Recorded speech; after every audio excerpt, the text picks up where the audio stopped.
Welcome back sa ating programang Pungsoy at Swerte.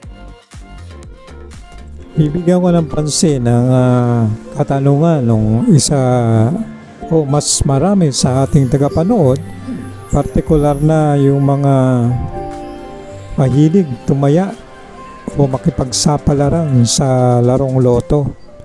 Aba, kung makaka-jackpot ka nga naman dito ay siguradong paldo ka, wika nga sa salitang kanto, paldo ka. O ibig sabihin nito, pwede ka nang maging milyonaryo kapag ka nagwagi ka ng jackpot.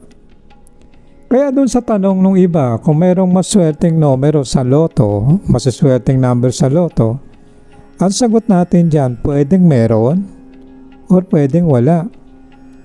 Ibig sabihin, pwedeng may swerte sa mga numerong yan, pwedeng hindi rin. At yan ang ating pag-uusapan.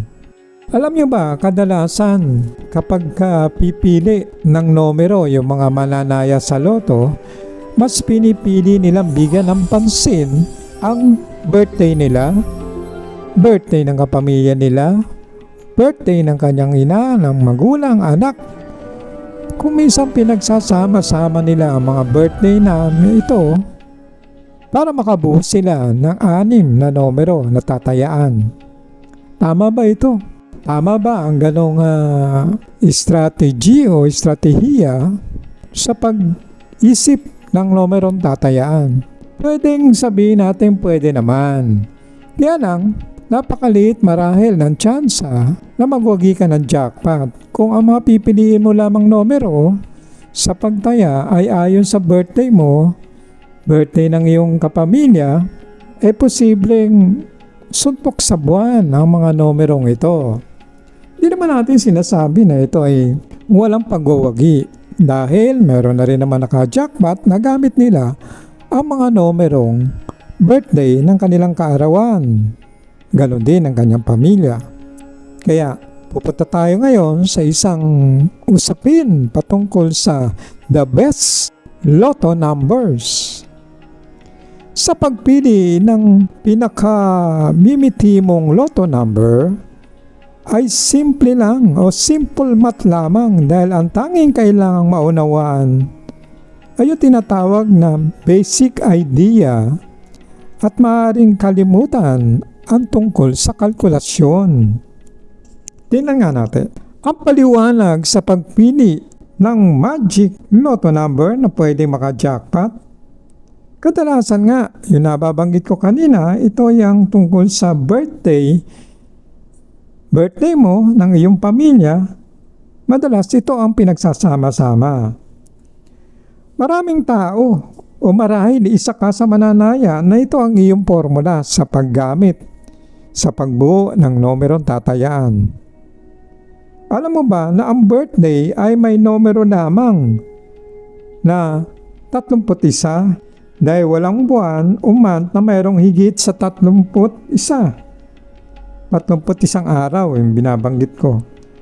Ang mga numero ay isang typical na lottery hanggang ano na nga bang number ng loto ngayon? Sabihin natin 49, 52, ganon. No? Hindi tayo kasi pamilya o hindi tayo mananaya dyan. Kaya hindi natin alam. Sabihin natin 49 o 52 kaya. No? Bahala na kayo kung ano yung tinatayan yung numero.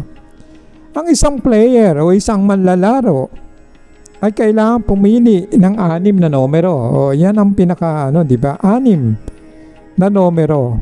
Mula 1 hanggang 52, 59 ba o mga ganon. Kung ano pinakadulo ng numerong pwedeng tayaan sa loto.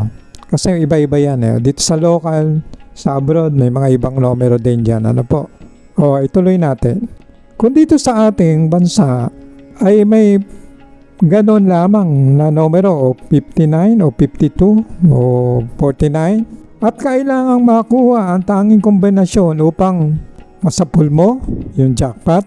O madalas kung higit na marami ang lottery player o manlalaro na gumagamit ng birthday tulad mo o tulad ng kakilala mo sa pagpili ng tatayaan lumalabas na ang mga numerong nadoon sa kanyang pagpipilian ay 1 hanggang 31 lamang.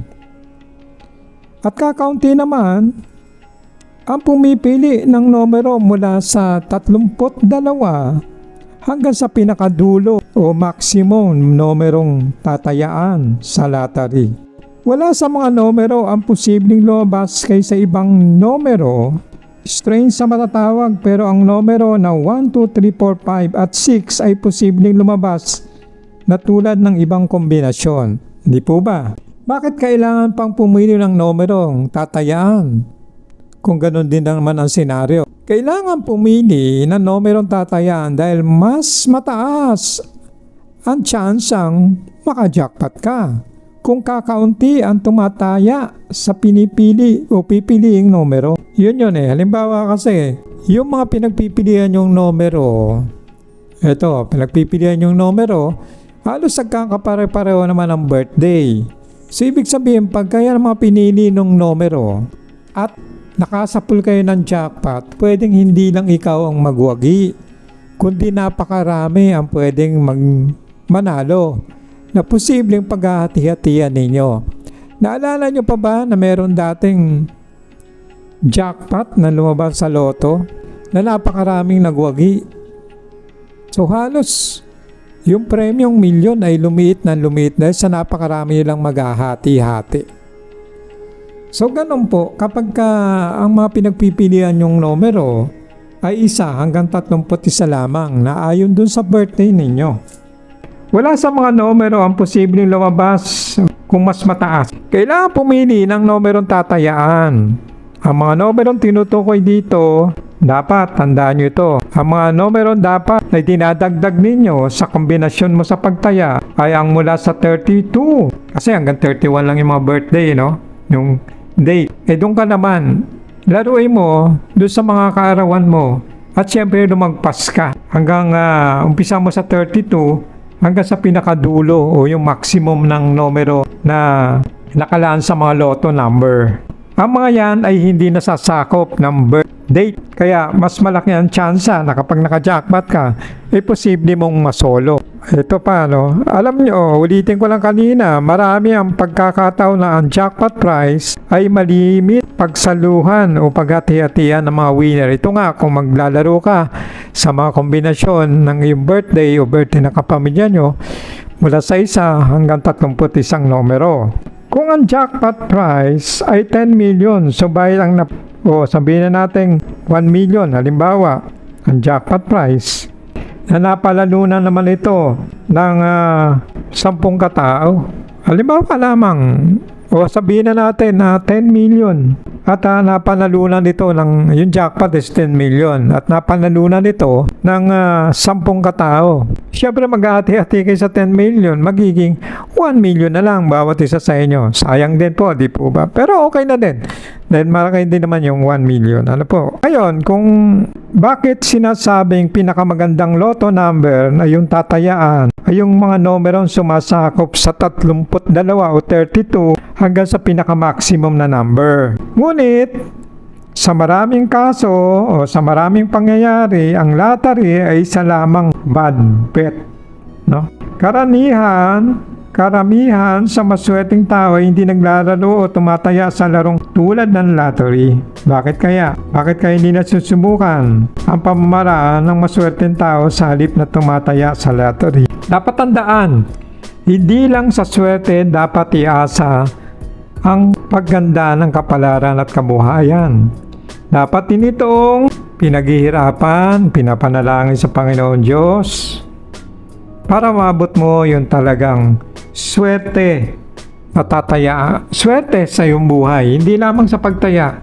May mga tinuturo din ako na kung kayo ay regular na manunuot, may tinuturo ako dyan patungkol sa numerology. Ayun, kahit gamitin mo yung mga number ng birthday ninyo, pag pinagsama-sama mo yan, halimbawa, yung anak mo ay pinanganak ng may 31 pinanganak. Tapos yung isang anak mo naman ay pinanganak naman halimbawa ng June 30. Ang gagawin mo dyan, pwede mo namang i-add dyan, i-add yung dalawang yan, no? Ngayon, doon ka maglaro sa kombinasyon. Yung numerology, gamitin mo. Pwedeng lumiit kasi at lumaki yung number. Ano po? Yun na nga ang ating pinapaliwanag sa numerology. Kaya sana, dun sa mga nagtatanong kung paano mananalo sa loto, mas maglaro kayo sa kombinasyon. Bukod dun sa mga birth date ninyo, subukan ninyo lumagpas sa petsa ng inyong mga karawan o sa petsa ng karawan ng inyong kamag-anak. Doon kayo maglaro, idagdag nyo na yon. At baka yun ang maging dahilan na maka-jackpot na kayo sa loto. Ano po? So yan, sana nabigyan ko ito ng mabuting pansin doon sa mga mananaya. Huwag lang po kayong umasa doon sa mga birthday ninyo. Lumagpas kayo from 32 hanggang sa maximum ng mga numerong tatayaan. Doon kayo para mas malaki ang chance nyong makapanalo ng jackpot.